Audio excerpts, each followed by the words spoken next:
All right. Hello, and welcome to the first day of Assistive Technology Week 2024. We are excited to welcome members of the ALS community from the Mid-Atlantic area and beyond. My name is Jessica Taylor, and I am one of the Assistive Technology Specialists with the ALS Association, and I serve Virginia. Today, we have a presentation from speech language pathologist Kiera Berggren about considerations when selecting an eye gaze compatible communication device. For our live audience, please feel free to enter questions using the Q&A feature on Zoom. There will be time at the end of the presentation for the presenter to answer your questions. This webinar will be recorded. I now have the honor of introducing Kiera Berggren. Kiera is a research speech language pathologist who has been in multidisciplinary ALS clinics for over 11 years, supporting patients' communication, swallowing, and cognitive changes. She also teaches the Augmentative and Alternative Communication graduate course at James Madison University, where she is finishing up her PhD in swallow function and another neuromuscular disease.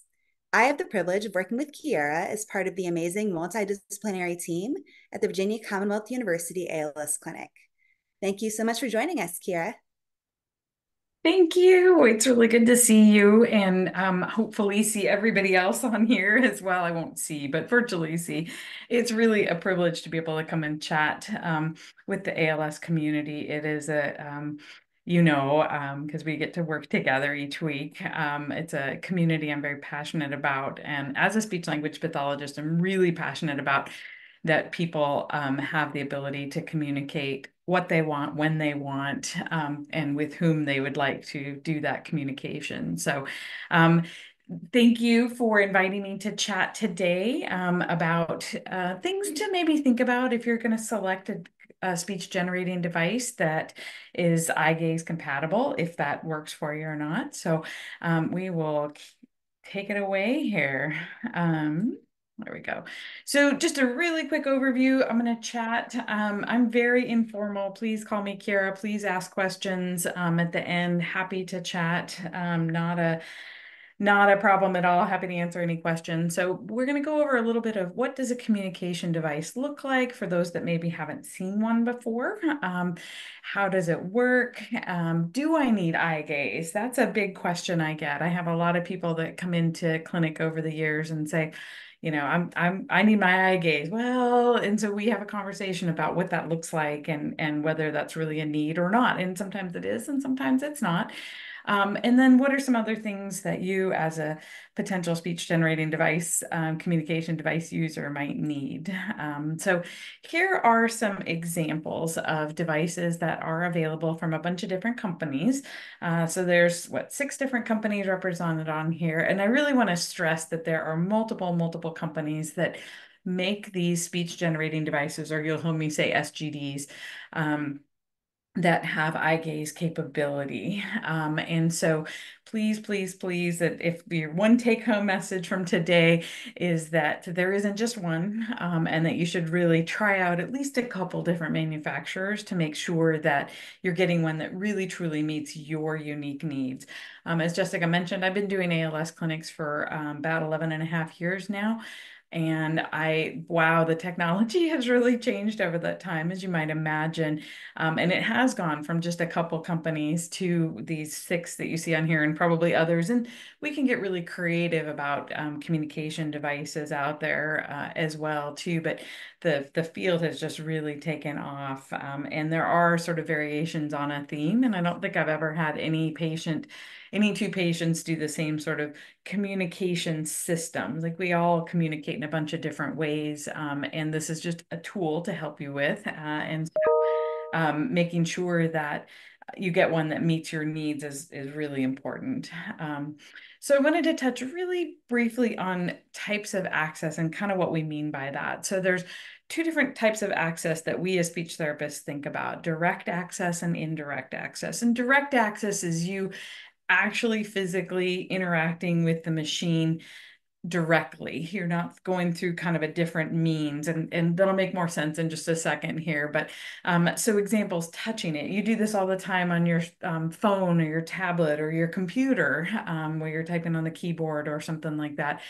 Head pointing can be a means of access as well too, and I'll show you a quick video on that in just a moment. And then eye gaze itself is considered direct access.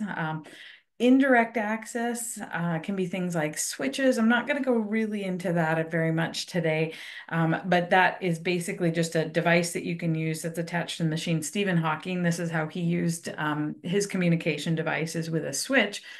He wasn't directly accessing the machine.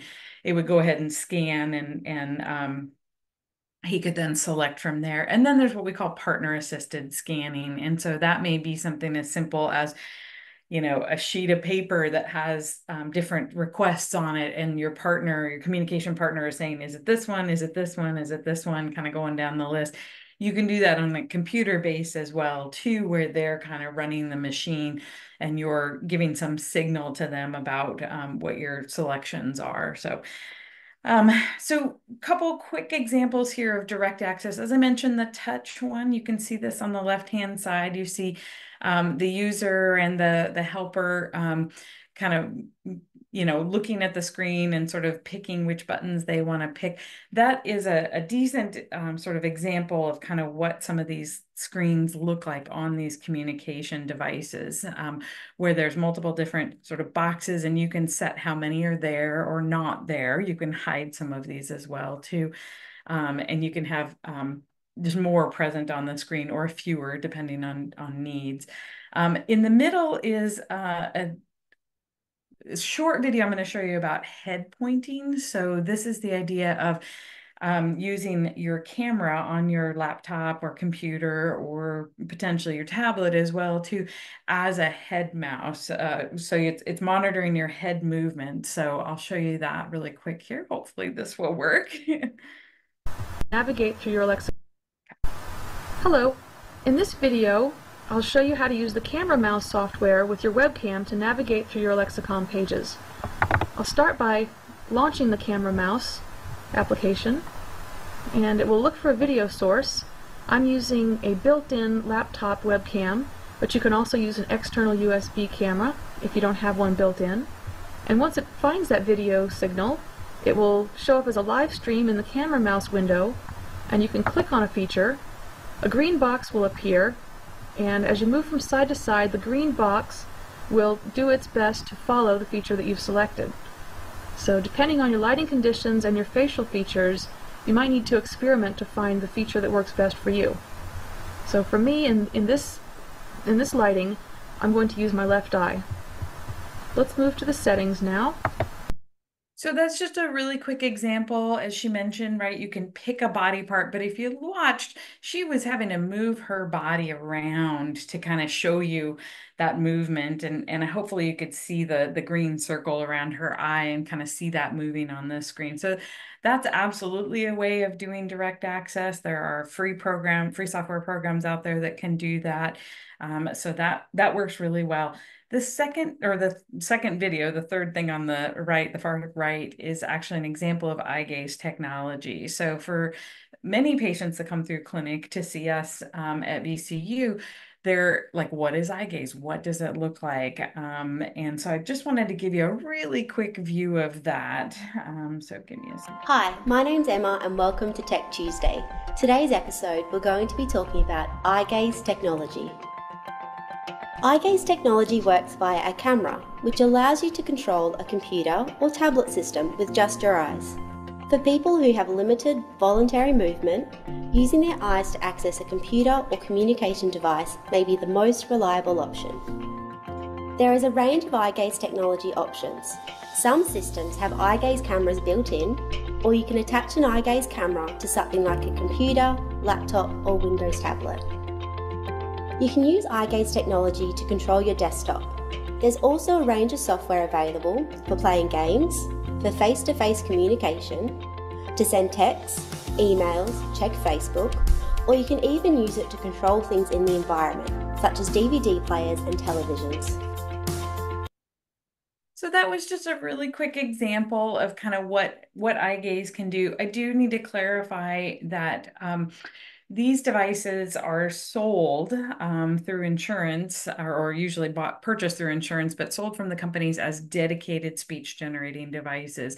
And if you want to do things like get out on the web or get out on Facebook or things like that, the industry-wide, the computers come what we call kind of locked, and there is a little bit extra fee. It's usually very nominal, 25 bucks, maybe 15. It's not very much at all, and it's across the industry to allow you to unlock the device and get out there on the World Wide Web. So just a note on it. In terms of price, There we go. Okay. So really quick video or graphic on kind of how does eye gaze work. This is super technical. Please don't get bogged down in the details, but I really just wanted to point out that there is an illuminator. You're looking at the computer screen, and it is this eye tracker is monitoring how your eyeball is moving as you move around the screen. So there are some considerations. We'll kind of get to that on the next page. Of sort of positioning and all of that here. So I'll play this really quick. I'm going to skip ahead a little bit here. Electronic eye gaze technology works via a specialised camera which provides light to illuminate the eye. This causes visible reflections on the eyes, which are picked up by the camera. The system performs a series of calculations to determine where the person is looking on the screen. This can be used to move a mouse cursor or make selections. Hi. How are you? Eye gaze may be used as an access method for a range of.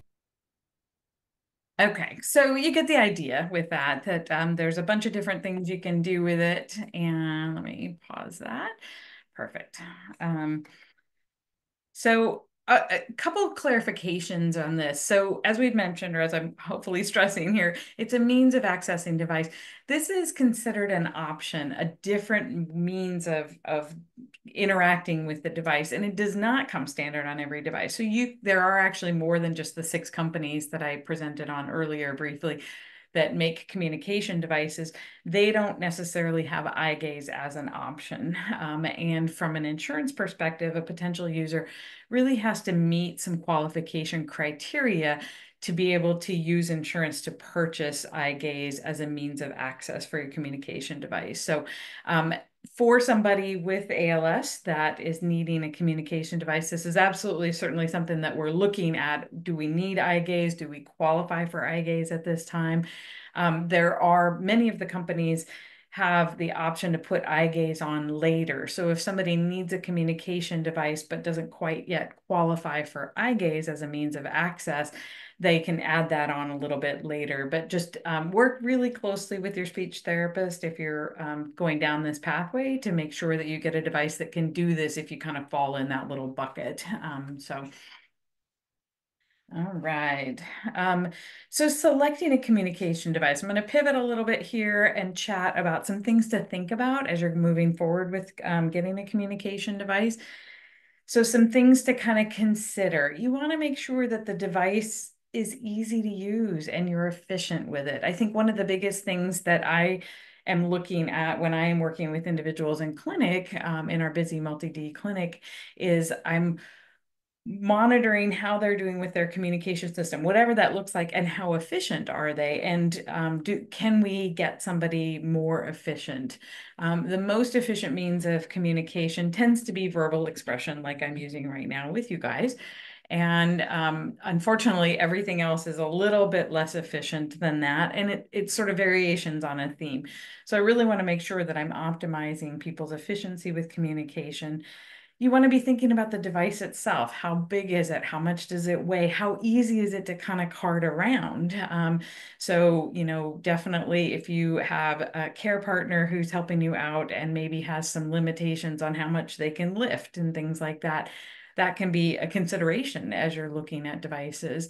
You also want to be thinking about where it's going to be used, and be considering all the different sort of communication settings that you might be in, right? So in your home, in your friend's home, at your kid's home, playing with the grandkids, out at the baseball park, out at a concert, whatever that might be, you want to be considering all the places you want to be able to communicate in. And, really, I mean, from my perspective, that's any place you want to interact, right? Or any place you go, you're going to want to communicate, whether it's to engage in the situation or to say, boy, this concert's really boring. Can we go?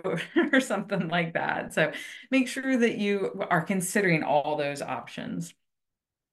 I really strongly encourage people, and I usually ask the people I see in clinic, how comfortable are you with technology? If you are somebody who is, you use your smartphone for everything in the possible world, it reads PDFs to you, you do email, you do text, you shop, all the things, you're actually fairly comfortable with technology. You may not feel like it, but you really are pretty comfortable with technology.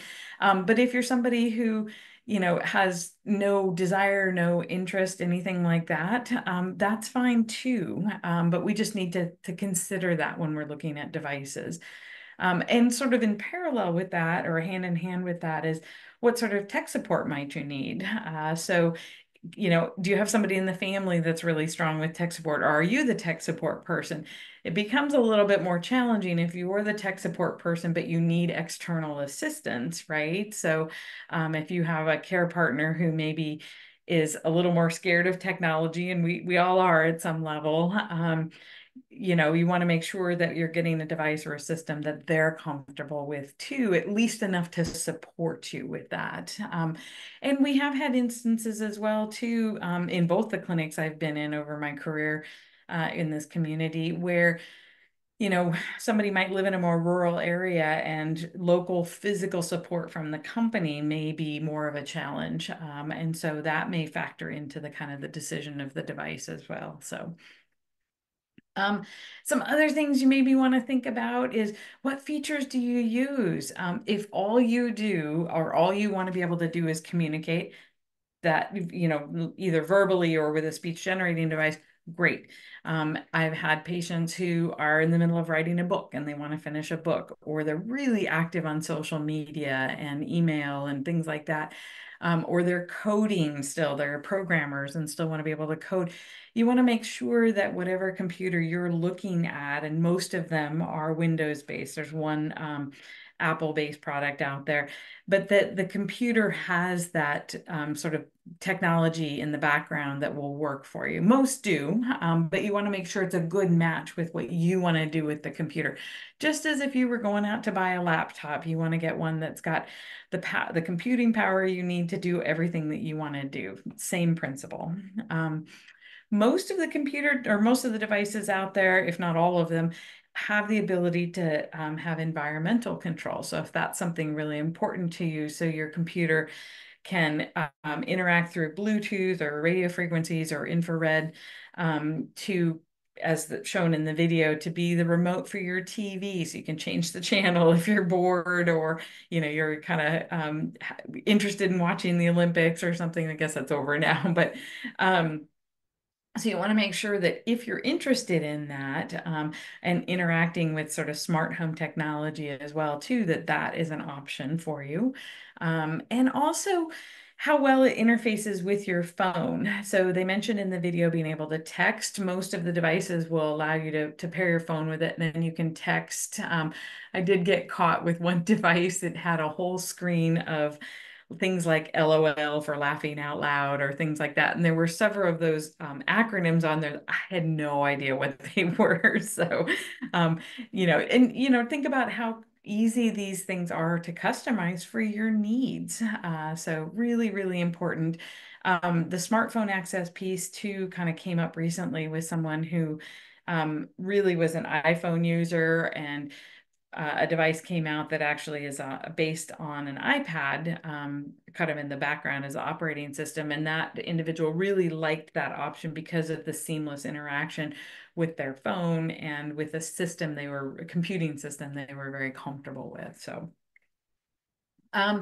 Additional things that we think about as speech therapists when we're doing these evaluations are, whether the person has glasses or not. Sometimes that can interact. It doesn't always. And most companies, the technology in the camera software has really improved a ton over the years, so that glasses aren't so much of a problem. But thinking about other visual needs, just kind of in general, how good is your vision? Do you have any cataracts? Cataracts can be kind of worked around, but sometimes they can affect that ability for that camera to see the reflectance off your eyes.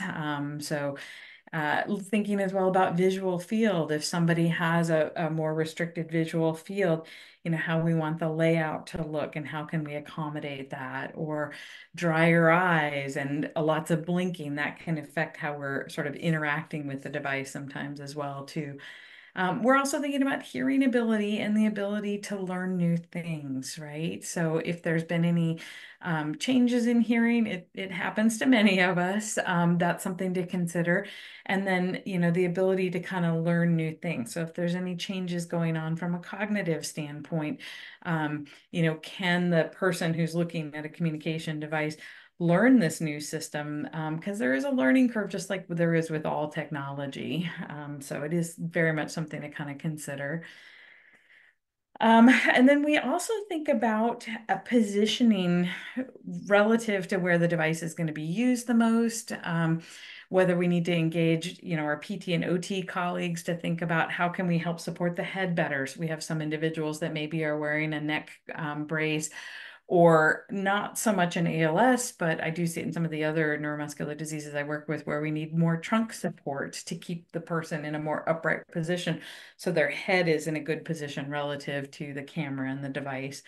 And then thinking about mounting options. So as somebody goes through the process of getting the device, mounting is one of the questions, but we want to be thinking about what space or spaces are we doing this in, and how much room do we need for that? So we have had some individuals where their van to get out into the community had a narrower opening, and they were kind of consistently coming to clinic without their speech generating device. And I was trying to check and make sure it was working for them. And they finally were like, well, the problem is that the arm that the thing is mounted on makes the whole wheelchair too wide to get up into the van.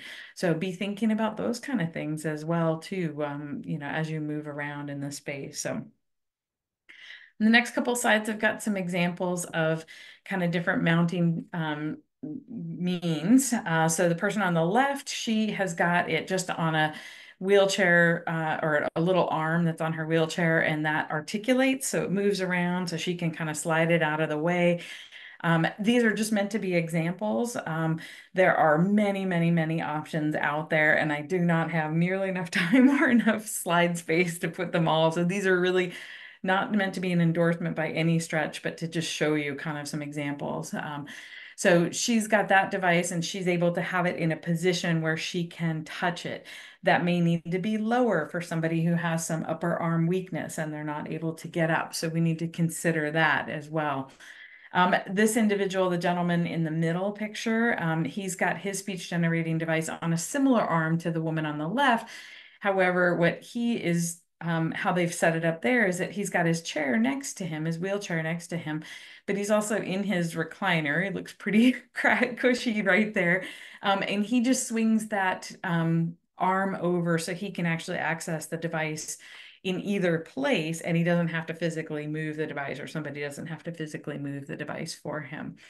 I put in a couple examples, again, not meant to be an endorsement by any stretch, of a floor mount. So this has the legs on this, feet on this can slide under wheelchairs or under recliners or under a bed or something like that. So you have a little more mobility. And then in the next slide, you'll see kind of an example of somebody who has one up, so they can be using it while they're in bed. And then the picture on the bottom is actually just an example of a desktop mount. You'll see actually another one in a second on the next slide, but this one is just, got a little quadruped footprint on it to hold it in place, and that allows it to be a little more portable as well too. So You will be asked those questions when you try and get one of these devices, so be thinking about this. This young lady on the left, she's got an example of one of those articulating arms again that's just vice gripped onto, clamped onto this table. And so she can use it there. The young lady in the upper picture, she has got her device is actually attached to the side of her bed, but you can certainly do this with a floor mount as well too. And then you can get the device up and over, as I was mentioning just a moment ago.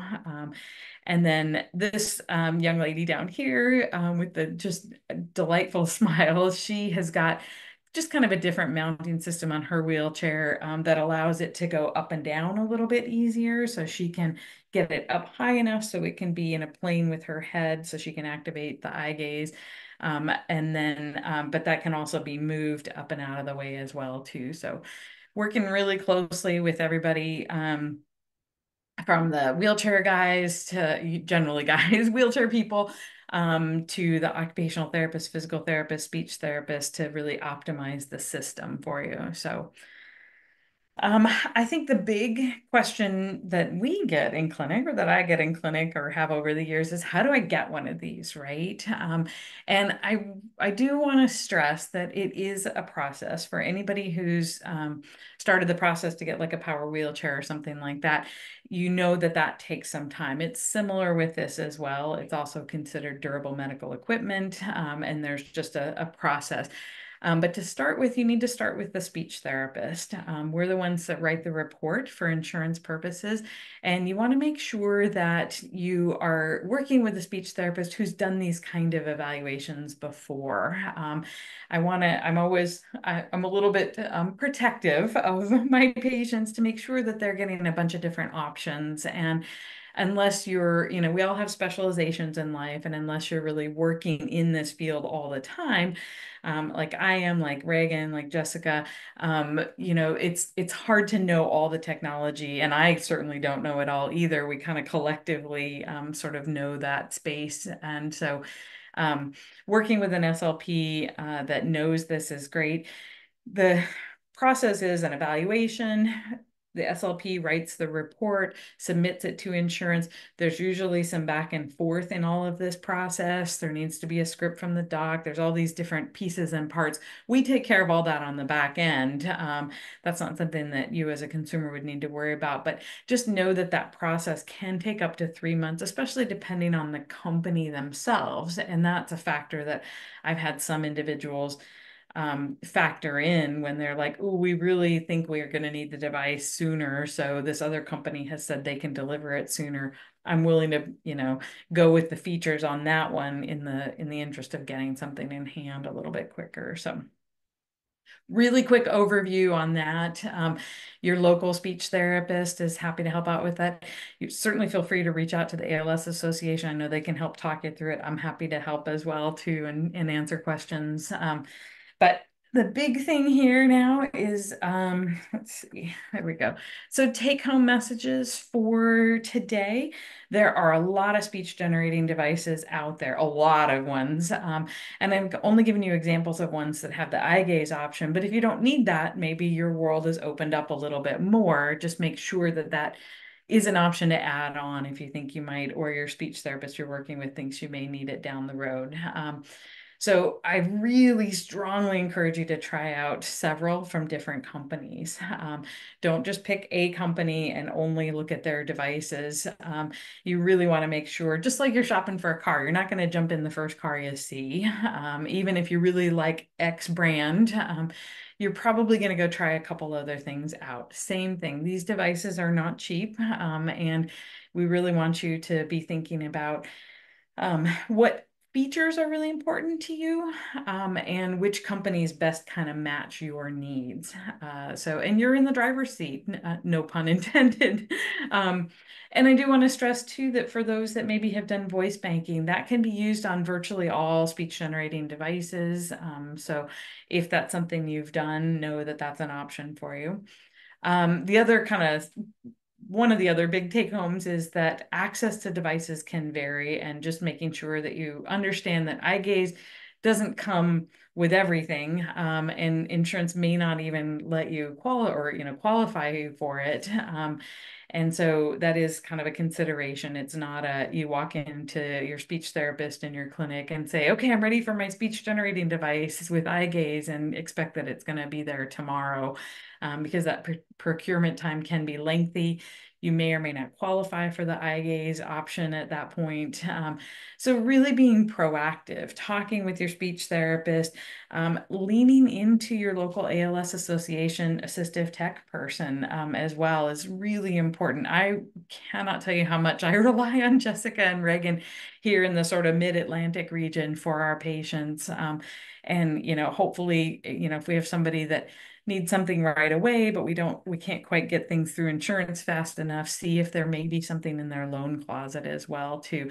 There may be, there may not be, depending on what sort of inventory is there right now, but really be sure to lean into them. They have been just great support for the community and for the patients that I work with. So I really appreciate you guys attending. I'm happy to take any questions, and yeah, let's go for it. Yeah, thank you so much, Kiera, for that awesome presentation. At this time, we will accept questions from the audience. So you can use the Q&A feature on Zoom at the bottom, the little question mark in the box. We do have a couple of questions already, so we'll start there. So someone said, you mentioned glasses as a consideration. What about contact lenses? I have not actually had heard of an issue with contact lens. I don't know if you have, Jessica or Reagan, but I have not had an issue with that. And really, truly, the technology has gotten better, so glasses are less of an issue. I think the biggest thing we hear about is being outside with glasses and reflecting sunlight and things like that. So contact lenses tend not to be an issue at all. Great question. And then another provider says the mount that attaches to the bed could be very helpful for someone I'm working with. Does the presenter know the make and model? I'm going to go back in the slides really quick so you can see. I've put down at the very bottom from the website I pulled these pictures from is Mountain Mover. So I would encourage you to kind of look there, or even just Google, bed mounting attachments for devices. You can also, I have found our local wheelchair representatives really helpful with National Seating and Mobility, New Motion, Permobile, any of those guys. So reach out to them as well too, because they usually have a really good sort of mental inventory of what's out there. But Mountain Mover is where I got these pictures from, so you can check those out. And then I have a question that I wanted to add. What are the indications, or how does someone know that they should start the process for an eye gaze device?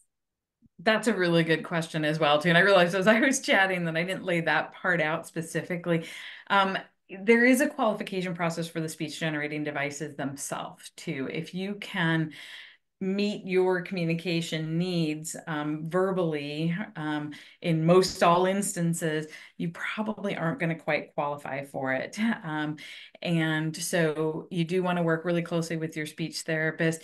If you're starting to have more sort of imprecision with your speech, or people are telling you your speech sounds a little off, or you're having to repeat yourself more, or communication is fatiguing because respiratory changes are happening, those are all considerations to be thinking, ooh, I should probably get going on this. Yeah, hopefully that answers it. Yeah.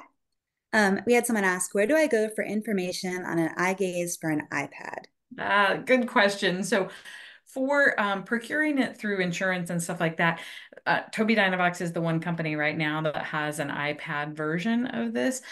There are other means of access, and kind of beyond the scope of this talk, because we could talk, Jessica knows, we could talk for hours on this. But there are also other means of sort of interacting with smart devices that don't necessarily have eye gaze cameras on them. So, maybe it's the Glass House or something similar to glasses that just somebody can use or using that with like smartphones. We've had that happen as well too, where then they can use a communication app on their phone. So this talk was really meant to be thinking about, ooh, what features should I look at if I'm purchasing what I call the big boy devices? But there are other ways to interact with an iPad through eye gaze. Yeah, and I can also reach out to you, person who asked that question, with options for your iPad. Perfect. Um, so someone said, have you found that ALS results in any visual changes, such as cortical visual impairment, that may impact access through eye gaze? That's a great question. I have not really. I think the one thing that I've heard about but haven't actually seen it so much in my practice is drier eyes potentially. But otherwise, I haven't really seen any big visual changes with that. The eye movements tend to be, the muscles surrounding the eyes and responsible for eye movement tend to be fairly well preserved in ALS. So I would kick that to you guys, Jessica and Reagan, to see if you guys have heard anything either. No, I don't think that's typically something that we see. Okay, so But someone said, is the iGaze Ink tablet compatible with an Apple iPad and iPhone? ooh, not that I am aware of. Do you know, Jessica? I pretty think Toby Dynavox is the one that has the iPad, but maybe. Yeah, so I don't believe that Oh, iGaze Ink has a tablet that is on an iPad right, at this right, time. But I believe you would be able to like connect your iPhone via Bluetooth to text on. So yeah, it depends on kind of what you're trying to do. yeah, yeah. All right. And then someone says, I've also heard that it can be sometimes too early to get a device because it is hard to guess what someone might need. Do you have advice, especially for other SLPs, about good timing? That's a really great question. I get that question from patients as well over the years. it- I always get a little frustrated because not everybody with ALS necessarily is going to need a speech generating device. Most everybody could benefit from some supportive communication, whatever that might look like. And so it can be a little bit challenging for some patients that are really interested and proactive and planners, like a lot of us SLPs are. They may want to get in there and look at what their options are and be mulling this over so that, if the time or when the time comes that they need one, they've kind of honed down their search, if you want to think about it that way. So for the timing aspect, you can certainly expose individuals as an SLP. You could expose individuals to it, and this is what I do in clinic too. I show apps on my phone, and we talk about different things, both Jessica and I, with our patients. And then sort of just keep planting that seed of like, okay, there may be some other options out there for you to support communication. Let's keep considering that. We have a Oh, question about what the device is that is compatible with iPad. So I think what you're referencing is, so there's an eye gaze device that is built on an iPad. Is that what you're asking about? It's from Tobii Dynavox. yeah. Yeah, It's that's what I, TOBIIDYNAVOX. yeah.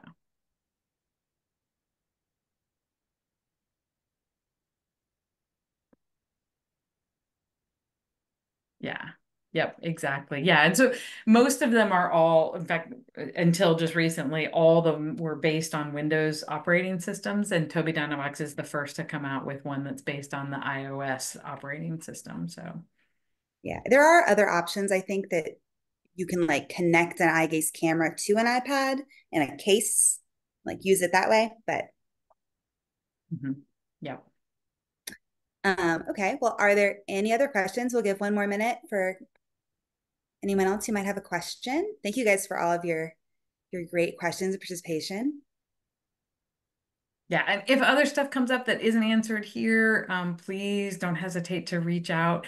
I'm happy to field questions. If you want to reach out through the ALS Association, I'm happy to chat with folks as well too. I'm these guys know I'm pretty passionate about making sure people have communication options. So yeah, as we all are. All right. Well, thank you all so much for joining us for this first presentation of AT Week. I'm going to stop my share so you can put up your, thank you. Sure. So if you have specific questions about eye gaze or any other assistive technology topic, you can join the AT specialist for AT office hours, so assistive technology office hours, which happen on the fourth Monday of every month at 5 p.m. on Zoom. We'll be glad to send you a link for that if you would like. Come and ask us questions about anything, anything AT. And as a reminder, tomorrow we will have Tom Meadows presenting on alternate access for iOS devices. So for those of you thinking about iPhones and iPads, this would be a great presentation to come to think more about how you can continue to access those devices. One last quick question, Jessica. For your AT office hour, what time zone? It is Eastern Standard Time. Thank you. That was a good addition. So we are in Virginia. I'm in EST. So 5 p.m. Eastern Standard Time on Zoom. We're usually around for about an hour. So if you can't get on just at 5, you can still join us. Yeah, and I think that is it for today. So we look forward to seeing you tomorrow at 10 a.m. at the same link. Thanks, everyone. Have a good day. Thank you. Bye-bye.